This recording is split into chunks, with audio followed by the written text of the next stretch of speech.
Morning, colleagues. Now the time it's exactly 10:05. We're going to start with the program of the day. Firstly, I would like to, before I start with the program of the day, my name is Nambita Mangola, outgoing emerging librarian of 2022-2023. I'd like to take this opportunity and welcome you to our second workshop as emerging librarian. With this said, a house rule, can you keep your mic on mute as well as your camera on mute throughout the event? We will take your questions via chat, or you can unmute when it's that time of question and answers. I would like to welcome you once again in our second workshop. The purpose of this workshop is to equip librarians with tricks and tips of using Microsoft Word. As you all know, that we are using Microsoft Word to write reports and CVs and other things that are related to work.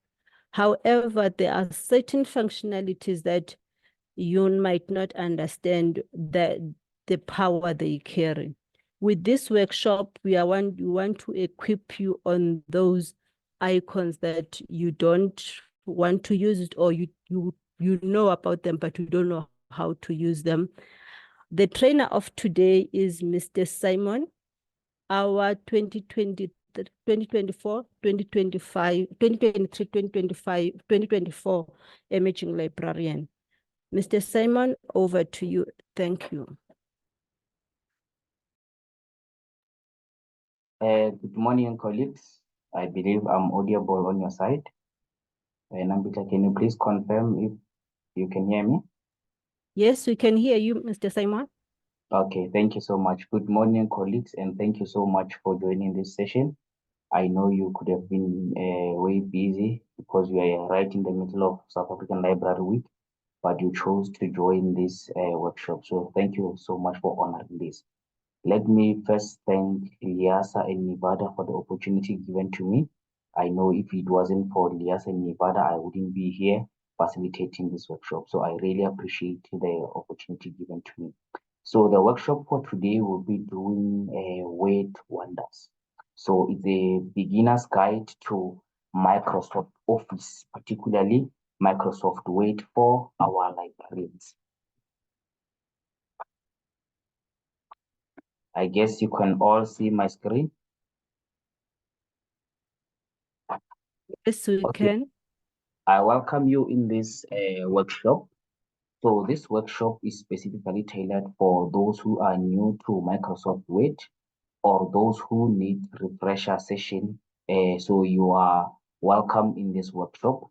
So by joining us, we are going to learn how to create, format, and manage documents effectively, and also navigating the interface to mastering text editing and working with graphics. This workshop has you covered. So get ready for this workshop. Microsoft Word. What is Microsoft Word? I know some of us, we know Microsoft Word. Some of us are hearing Microsoft Word for the first time. So Microsoft Word, this is short, they usually call it MS Word, Miss Word. So it is short for Microsoft Word. It is a word processing software developed by Microsoft. Remember, Microsoft here, it comes as a company. So we have the Microsoft Word as an application or a software or a program. It is developed by what? By Microsoft as a company. So it is part of the Microsoft Office suite of productivity applications. So under this Microsoft Office suite of productivity applications, we have various applications. And one of the applications is Microsoft. Remember, we spoke on the first workshop that each and every application, it is designed for a specific use. So with Microsoft Word, you can use Microsoft Word to do what? To type your letters. You can use Microsoft Word to do what? To prepare your resume. And you can also use Microsoft Word to prepare your reports. I know some of you in your workplaces are using Excel for reports, but even Microsoft Word, you can still use it for doing your reports and more activity. So it offers a range of features, including text formatting, including the spelling check, the grammar check, the templates, styles, graphic insertion, collaboration tools, as well as document management capabilities. Okay, now we are coming here. How can Word be used for librarians?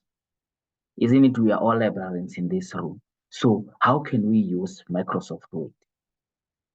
Number one, we can use Microsoft Word for document creation. So librarians often need to create documents such as library guides. Remember, we do the library guides in our workplaces, instructional materials or procedural documents. So Microsoft Word provides tools for easy document creation and formatting, allowing librarians to produce professional looking material effectively. So we can still use Microsoft Word to prepare our library guides as well as our procedural documents. And then reports and library stats. Remember I said you can still use Microsoft Word for doing what? For reporting. So librarians may need to compile reports or statistical analysis on library usage, the acquisition or the circulation data. So Microsoft Word's table and chart features make it easy to present data in a clear and visually appealing manner. So you can still use Microsoft Word to do what? To prepare your reports. You can still use Microsoft Word to do what? To prepare your statistics. Remember, you can still use Microsoft Word in collaboration with Microsoft Excel. Then you can have your graphs, you can have your charts, you can still include them in your report. And then designing newsletter and communication materials. So in our libraries, I know some of us, we are lazy, or I don't know if we don't know how to do the newsletters. You can still have a draft a newsletter for your library.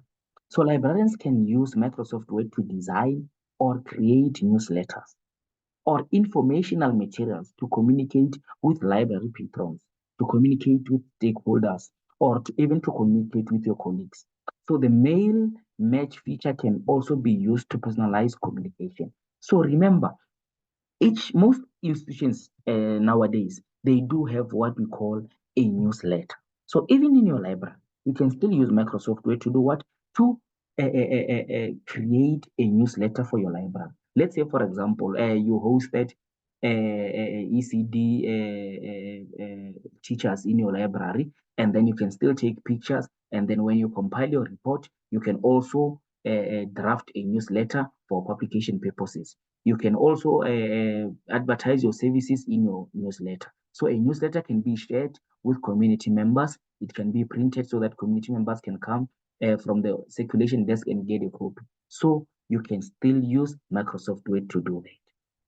And then we have cataloging and indexing library collections. So cataloging and indexing. So librarians can still use Microsoft Word to create catalog cards, to create indexes, or even bibliographies for library collection or special collection. So the software's formatting options and table of contents feature can aid in organizing and categorizing information.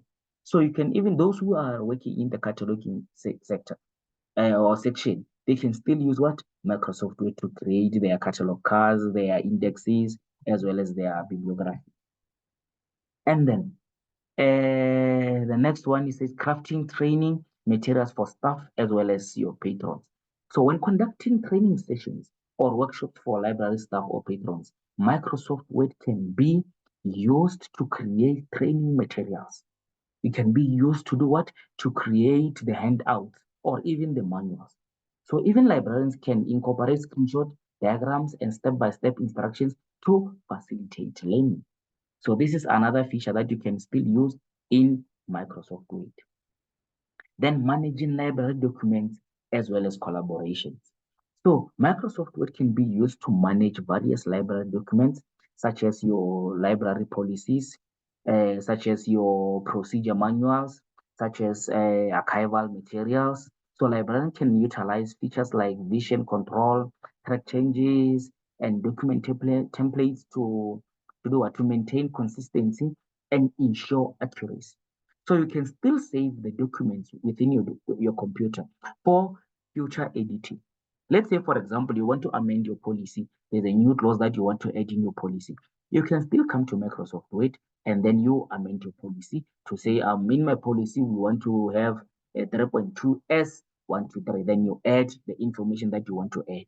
And then you can still use the track changes so that you can, the next person, the one who is going to approve the policy, knows where you made the additions. You understand? So, okay, let me give you a practical example. Remember we had the AGM recently, whereby they were going through the Liasa constitution within the AGM. So there were some words that were written in red. It indicates that they are doing what? They are doing the track changes. They are indicating to us as members of the organization, of our professional body, to say, we have amended the constitution here and there. Then we automatically know that the constitution has been amended here, and as a committee or as members of the professional body, we can still adopt or we can challenge that which has been added into our constitution. So we are still using Microsoft Word to do that. And then drafting grant proposals and reports.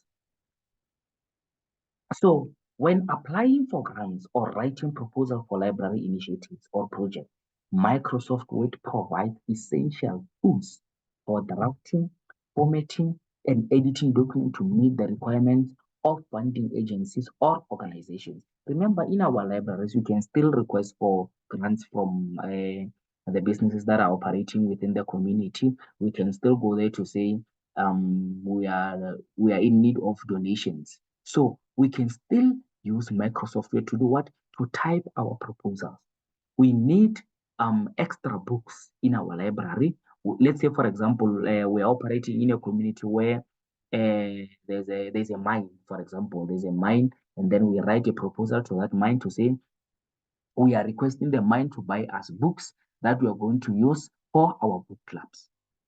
So the mine will buy the book for us, and then we disseminate the books with our book club members. So we use Microsoft Word to do what? To prepare the grant proposals. So overall, Microsoft Word serves as a versatile tool for librarians, enabling them for efficiently manage documents, communicate effectively, as well as streamline various aspects of library operations as well as library services. Navigating the interface. And then we're starting. When we open Microsoft Word, upon launching the Word program, you encounter the backstage view presenting a document template. So this is the backstage view that I'm talking about. So, okay, here, the moment you open Microsoft Word, you will encounter this. It says new. So it says new document, blank document. So when you open this one, you're going to find this document blank. Then when you open the blank document, that's where you can add your information. You have your welcome to it. Then this is a tour that you can still take if you want to learn more about Microsoft Word. And then here we have more templates. More templates. So in Microsoft Word, we do have what you call the templates. Let me give you a practical example. If you want to host a competition in your library, you say, I'm going to run a competition in my library and I want to create a poster whereby I inform community members about this whole competition thing. Then you want to be creative, or suppose you don't, your technological skills when it comes to creativity, they are lacking. Then you can still come here for more templates. You come here and then, or you can even type here the type of the template that you're looking for.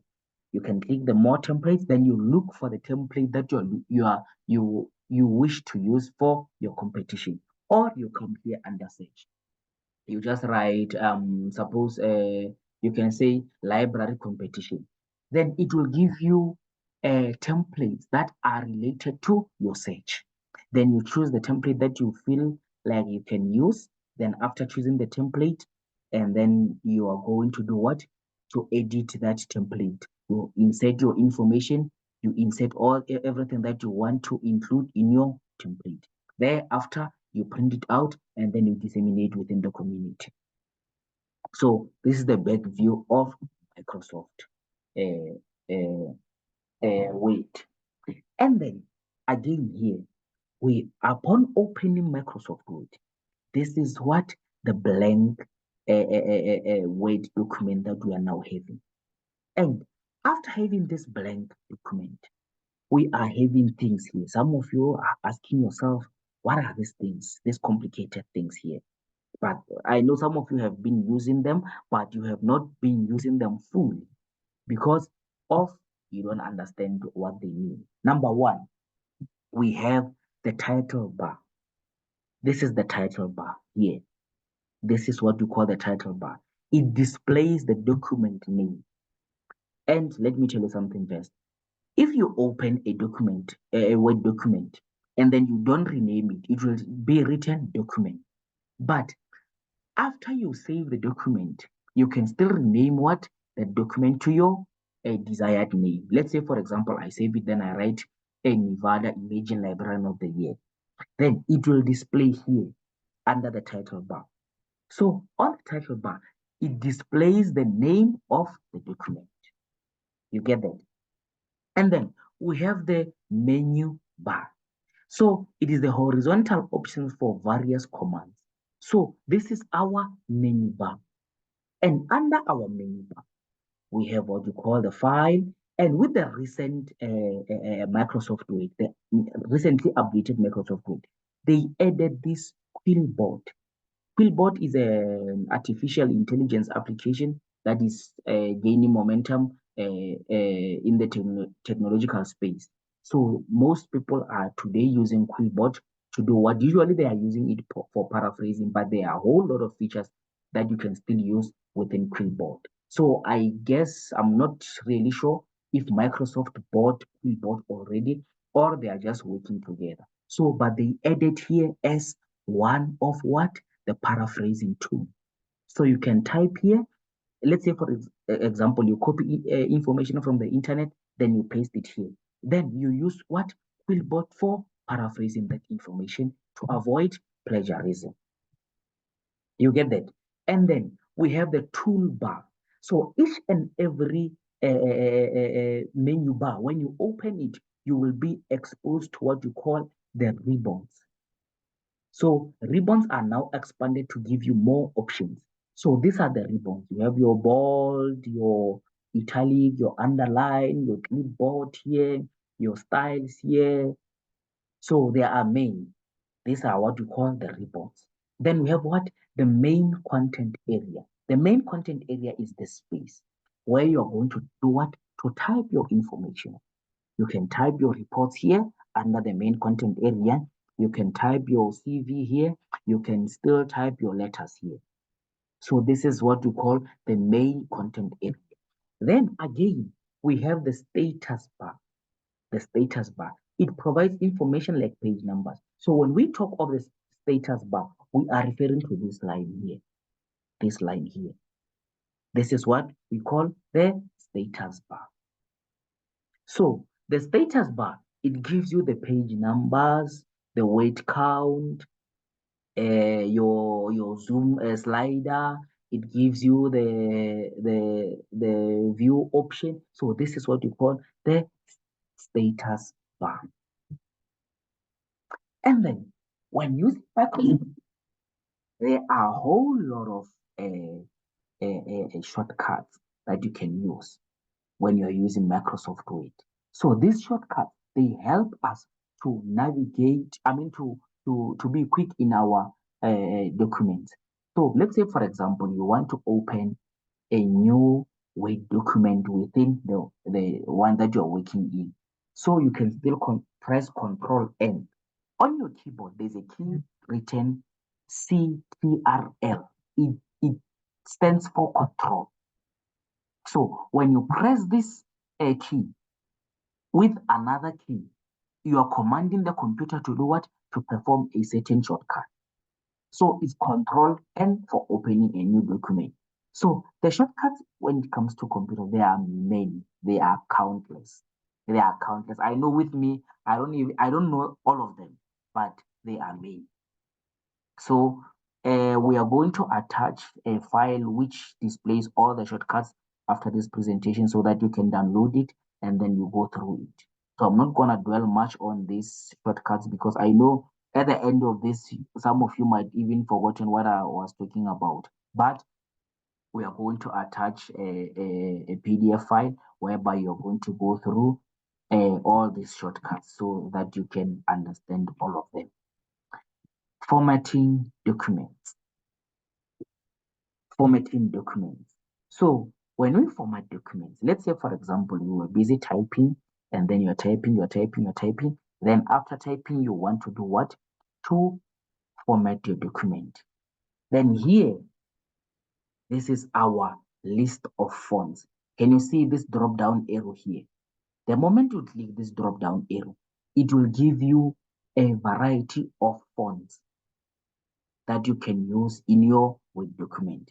So it changes, you can change to your desired font. And then again, next door, we have the font size.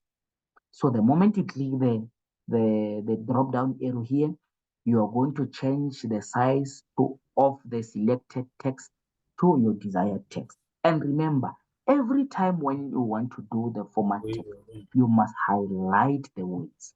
You must highlight the text that you want to change. If I want to make changes from select the text you want to format, then I'm going to highlight this. After highlighting, that's when I'm going to do what? To change the font size. This is our font size.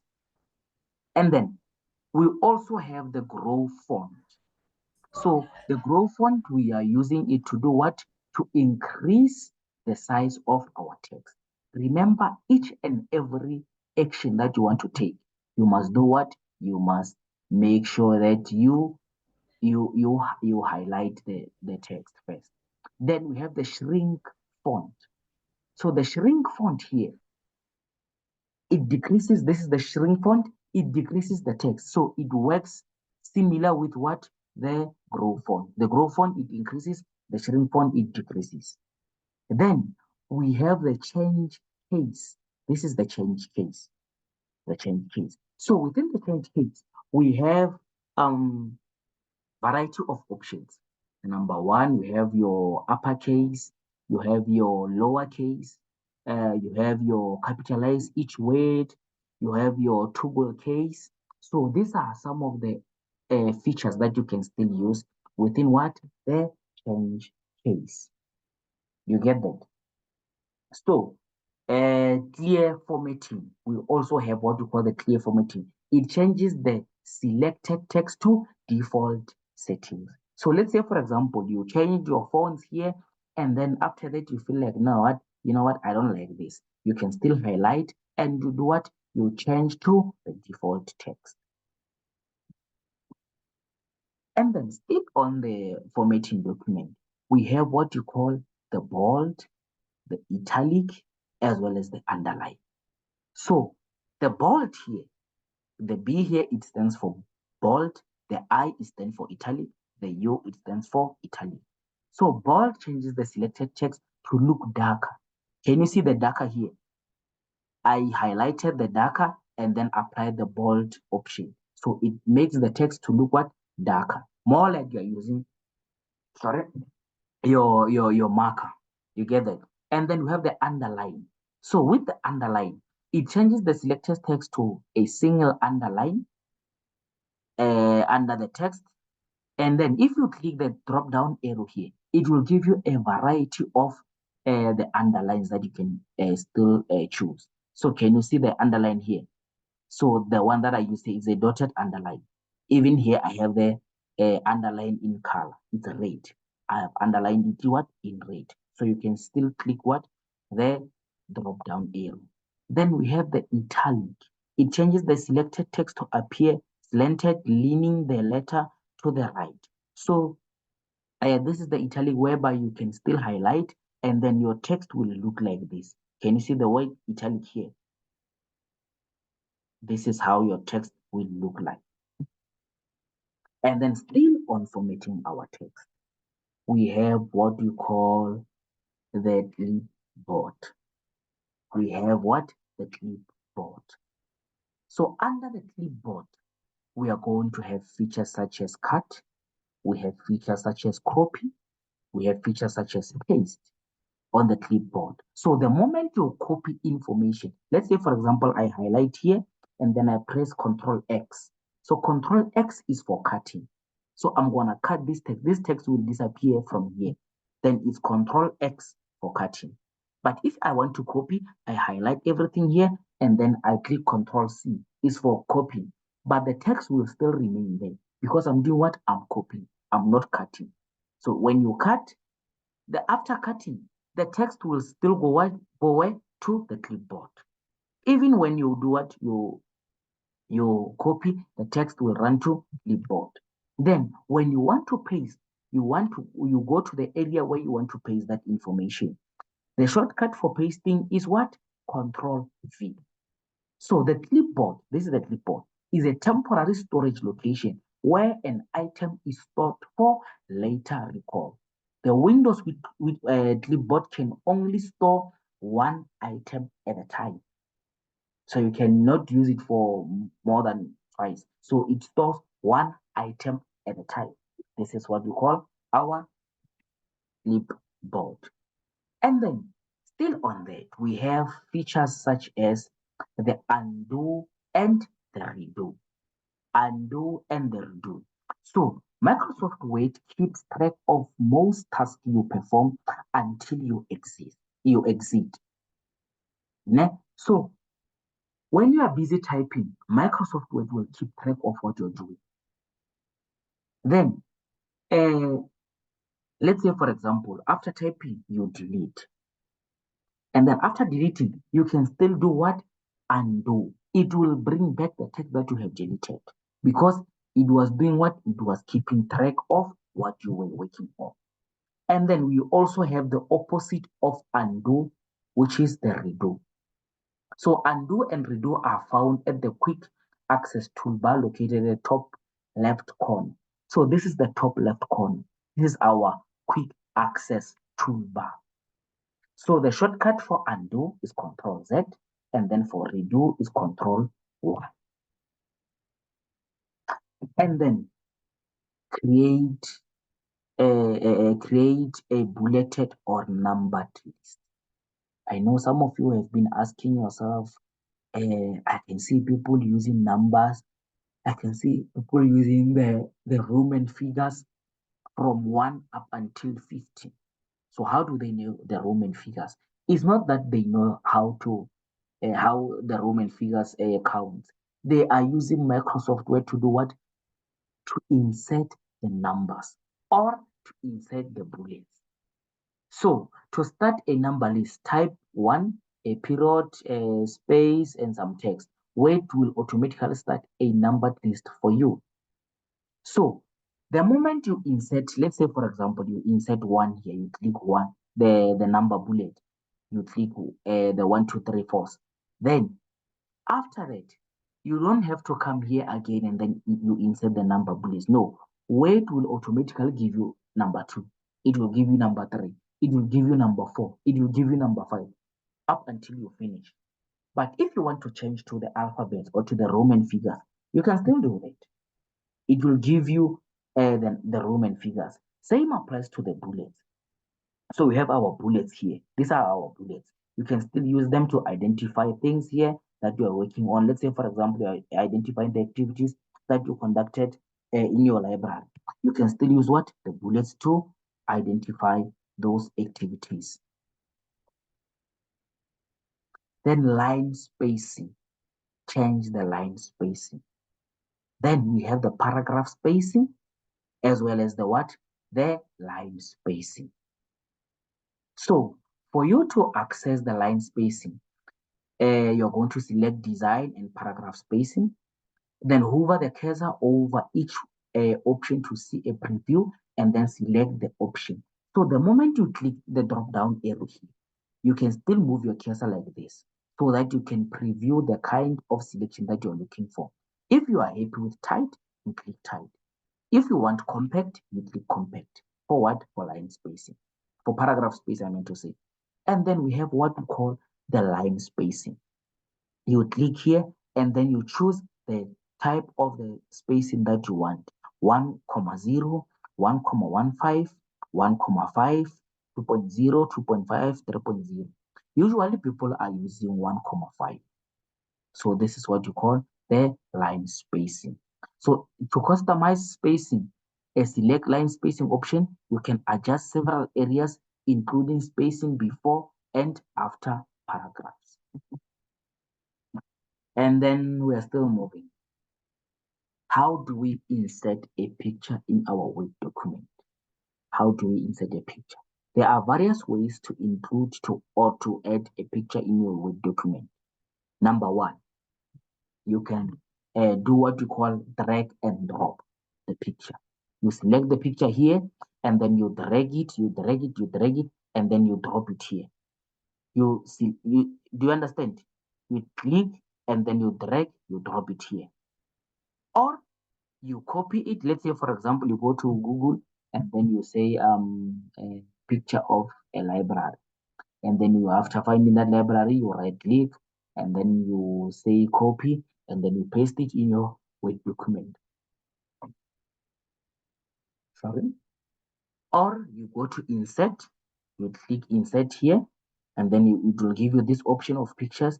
You click the drop down arrow. You say, let's say, for example, the picture is in your device, and then you say this device, and then you scroll down, you choose the picture. Therefore, after choosing the picture, you can select the picture. After selecting on that picture, clicking on that picture, you are going to have this new windows appearing. It says format. You are going to do what? To format the what? The picture. So you can include the picture borders, picture effects, picture layouts, the position of the picture. Like there are many options that you can still apply on your picture. You can still use the crop. Let's say, for example, you copied a picture, but you don't want this line here. The menu bar here, you don't want the menu bar. You click crop, and then you crop your picture, and then you only have what you want on your picture. Managing document structures. Use section breaks to change the layout or formatting in one section of your document. We have what you call the page breaks. When you insert the section, number one, when you insert a section break, choose the type of break that fits the changes you want to make. Here are the types with usage suggestion. The next page commands insert a section break and start a new section on the next page. Okay, let me simplify this because I know some of you might be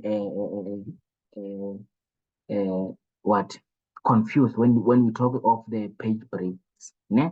Let me give you a practical example so that you can understand. When you open a research thesis or research dissertation, you have your first page. The first page doesn't have what? The numbering.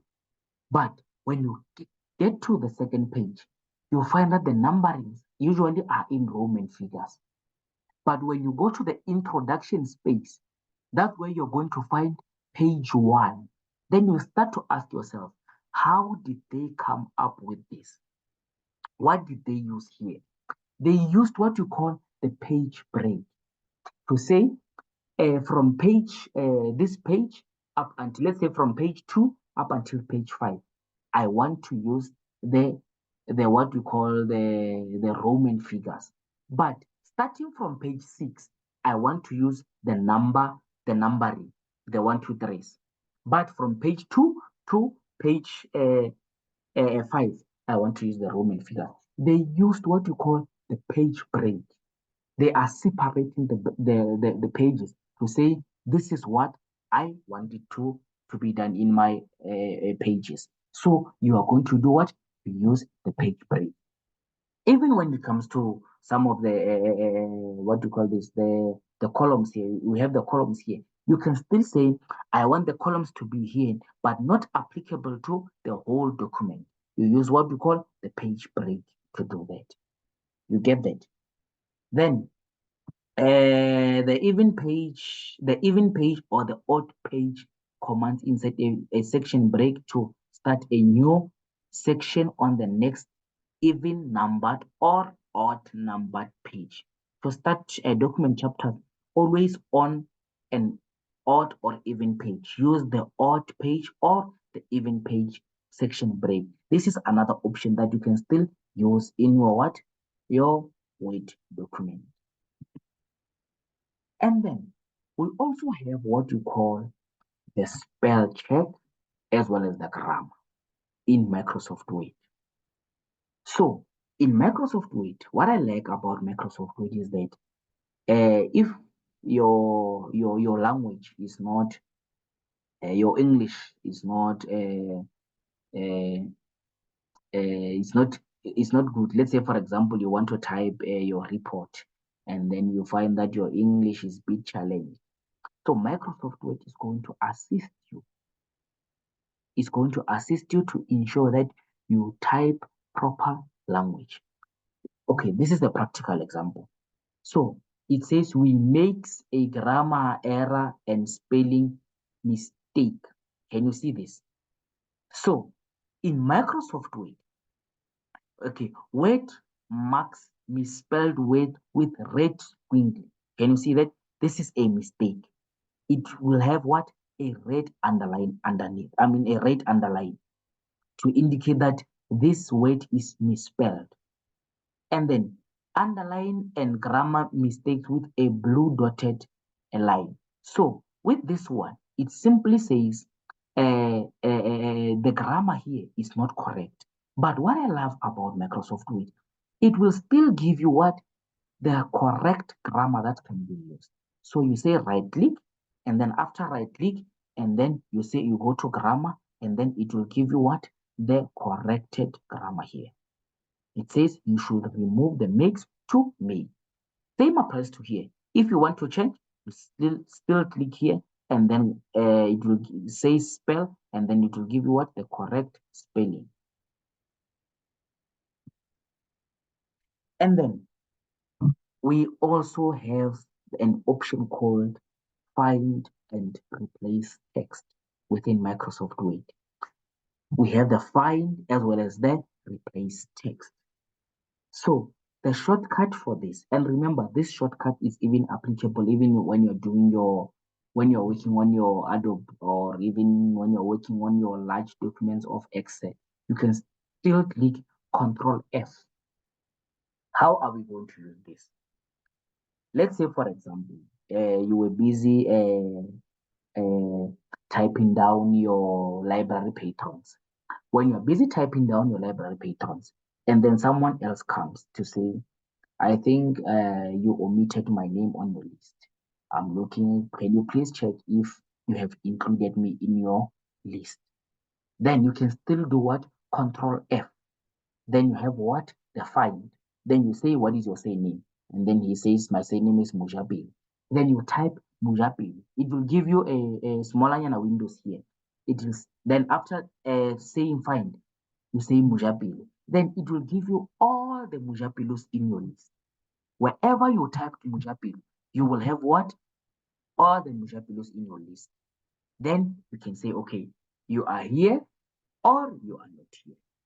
You get that? This is how we use the find option. We also have what we call the replace. Okay, number 3 says find what? Enter a word or phrase to search for replace with, enter the text, the new text. So you can say, okay, I think maybe I misspelled your name, and then you do what? You replace. You get that? Collaborate in Word. How do we collaborate in Word? How do we collaborate in work? You know, I know in most government institutions, this is the area in which you find that we don't embrace technology to the fullest. So someone can type a document and then they print out the document, they give it to the next person will sign, give it to the next person will insert the information that they want to insert, they take it to the next person. But with Microsoft Word, you can all be in your offices, separate offices, but still work on the same document. So you share your document. You share your document, and then when sharing a document, you click on File on your Microsoft Word. There's on your top left corner, there's File, and then you click Share. Then it says if your file is not already saved to OneDrive, it will automatically request you to do what? To save it first on OneDrive. Then after saving it on OneDrive, you can do what? You can now send the document. Then select who you want to share with the drop down and enter a name or email address. You can still do what? To enter, you click here and then you add people that you want to share this document with, and then you type their emails or their names as long as they are within your organization, and then you share, you do, okay, you can still insert the message that you want to share here to say, please find the attached document for your review, and then you say send. So those people will receive the copy of that document. Then after receiving the copy of the document, then let's move to our next slide. They can still do what? They edit simultaneously. They edit simultaneously. I'm in my office, then Nambita is in her office, then we have Anika in her office, we have Apelele in his office. We are all working on the same document. Then it will display our names here. If let's say, for example, we are adding our library data, our library stats. When Nambita is typing here, it will indicate that Nambita is typing. When I'm typing here, it will indicate that Simon is typing here. When Anika is typing somewhere else, it will indicate. So all of us will work on the same document simultaneously. This is something that I love about this Microsoft Word. This is even applicable even in your Microsoft Excel. We can all work in the same document simultaneously without printing the document and looking for other people that we find that today they are not here. We go to the next office, they are in a meeting. But with this one, you just share it online and everyone will have a chance of working on the same document. You get that? So we use this for effective library services. Then we have what we call the track and review changes. We have the track and review changes. So with the track and review changes, to track changes, select review, and then we also have this, okay, we have this drop down arrow here. You can click the drop down arrow, and then when you click the drop down arrow, you can choose for everyone or for mine, or what's the last option? I forgot the last option, but you can still do what? To the track changes. So to review the changes, place the cursor before a change and select accept to keep the change or reject to remove it. Okay, this feature is usually used when we are working on a document. Okay, I gave you an example of the time we were attending the AGL. They were using the track changes option. So with the track changes option, you can still do what? Find the areas where they omitted they changed some of the document, some of the information within that document. You understand? Then it's either you're going to accept the changes or you're going to reject the changes. So you do have the options, the two options. So if you want to accept, you can still, let's say, for example, it's a 50-page document. There is an option where you're going to say accept all or reject all or accept and move to the next change. Let's say, for example, I accept this one, but when I come to number 2, I don't want to accept this one. I can still do what? To reject this one. You understand? But if you agree with all the changes, you can click what? Accept all the changes. So this is what you call the tracking. And then again, one thing that I love about Microsoft Word, it offers these free trainings here. If you have time in your library, you can still go through this training so that you can capacitate your level of understanding. So I believe after this workshop, you are now able to know the back stage view of Microsoft Word. You are now able to differentiate the title bar, the menu ribbons, the main content area, the status bar. You are now able to navigate, move through the document. You are going to go through the shortcuts because the shortcuts in Microsoft are many. So hence you're going to upload that document so that you can still go through the shortcuts. You can okay, print preview. Okay, print preview, the shortcut for print preview is Control P. Then it will give you the preview of what you want to print, and then the text graphics, and then the templates, and the videos, exposure creating options, formatting text, inserting pictures, document management. So thank you so much.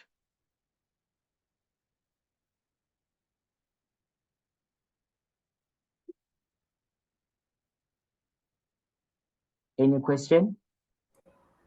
Yes, thanks for the presentation, Mr. Muyapelo. Can you hear me?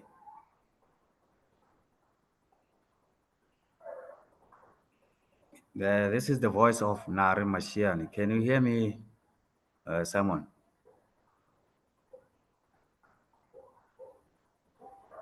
Oh, sorry, I was muted. I can hear you, Mr. Mashian. You can go ahead. Yes, I have several questions around plagiarism Okay, and graphics. okay, Uh, and then I think I also have a question around review. okay. Yeah, so let's start with plagiarism. So I like that tool. You can check, whether the document is plagiarized in terms of similarity. But remember, similarity does not necessarily mean plagiarism. Similarity simply means, for instance, where I work, students use templates to submit assessments. So the content that is on that template amounts to similarity because all students use the same template. But plagiarism would be when they didn't reference the content or text that they cited or quoted in their paper. So that Mhm. one I understand. But I wanted to find out if you have information around content that is likely to come from artificial intelligence, such as ChatGPT. It can write assessments for students. We Yeah, have a layer on the Tenetin report. I don't know if you are familiar with the Tenetin report.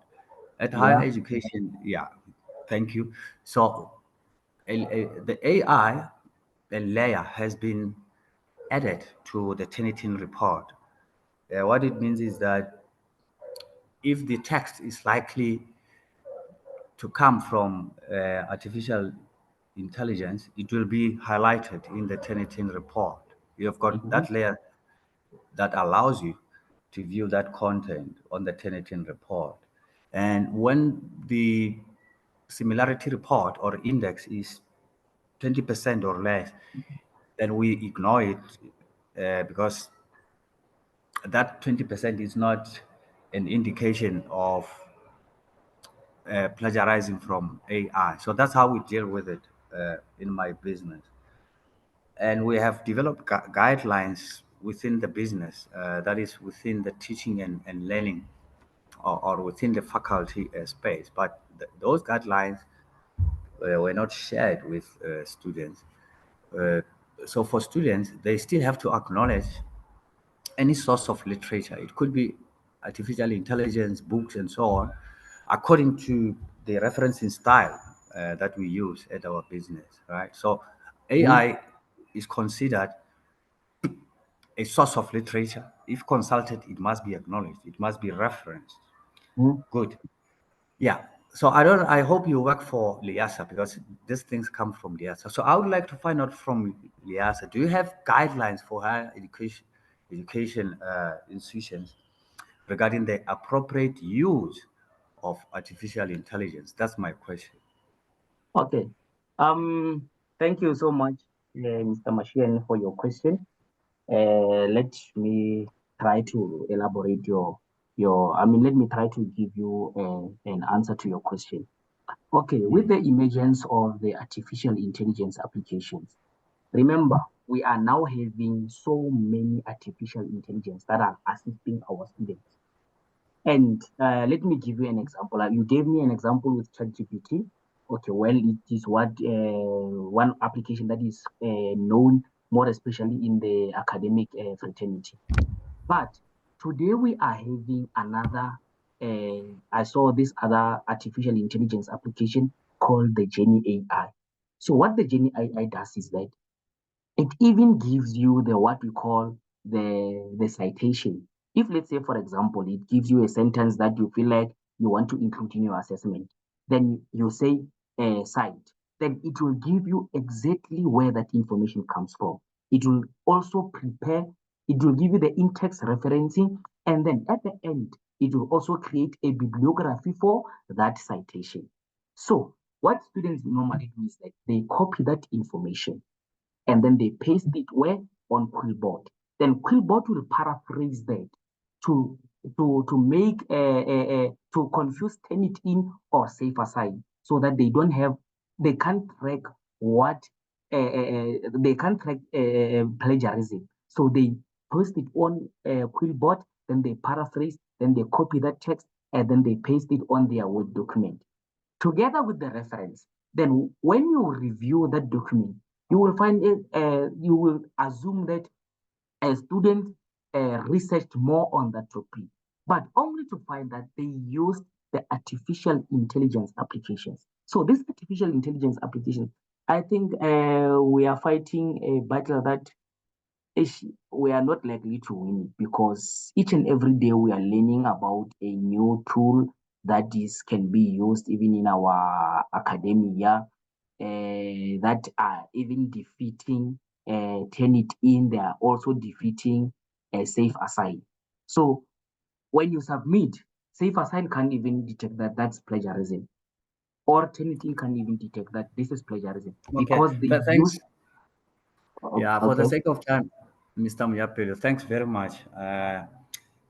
Thanks for the explanation. So, in academia, we focus on, scholarship. So, intelligence is viewed as, artificial intelligence, but it doesn't think like me. If I'm writing a research paper about a topic in my discipline, it can never think like me. You explain how it generates references, but still it is a source of literature. So it gives you secondary references, and there are ways to use secondary references because Quillbot is also an artificial intelligence tool. It's a paraphraser, so I know these things. That's fine. I was hoping that you, Liasa people, have some guidelines about artificial intelligence because I cannot tell my students to get answers from ChatGPT and paraphrase that information. They have to visit the original source. That's what we recommend. Yeah. But for the sake of time, I was hoping you will demonstrate to us because I struggle. I'm not good with graphics. So, I'm doing advanced studies. So I want to draw models, frameworks, and things like that. So any Um, advice about graphics? And then, so that's one question. I need assistance with graphics. And then regarding the review tab, how do I know what it does. It shows markups or no markups, right? Mm-hmm. So Okay, colleagues, how? I might experience load shedding. It's 11 o'clock. So Okay, it might yeah. be So out. my name is Naramashi, and I'm on the list. I need help with graphics. So let's leave the review out. So you can email me. I think you have my contact credentials. Please contact me about the graphics. Okay. The graphics, you mean how to create the graphs in Microsoft Word? Yeah, yes, you were showing us where to find them, where to insert them, but it's also challenging to draw them. So I need help with drawing charts, figures, models, Oh, frameworks. oh, no, I understand you. Yeah. So Simon, hi, this is Anika from Nevada. So just a quick one from my side. So we will be having another seminar, the AI in libraries, the ethics of AI in the library sector. So that will be on the 24th of May. So maybe that can also answer a few questions for you.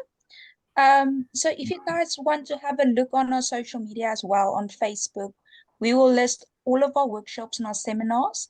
And then we'll also be working together with Mr. Simon to have a more in-depth workshop in the future, just going in a bit deeper on each program that Microsoft offers in general, makes available to us. Great, because Liasa is a professional body. I was hoping it will guide us in drafting a policy for my business school. It's a private business school, so I'm required to affiliate with professional bodies. So I'll look forward to the invitation for ethics in plagiarism. What is it? Ethics in artificial intelligence. Thanks, Yes. Nika, for your contribution. And thanks, Simon. I'm also going to disconnect. I'll communicate with you, Mr. Muyapelo, about graphics. I need, individual one-on-one support on how to do graphics. Thank you. Bye. Thank you so much. Simon, would you like to do things, or can I quickly go ahead?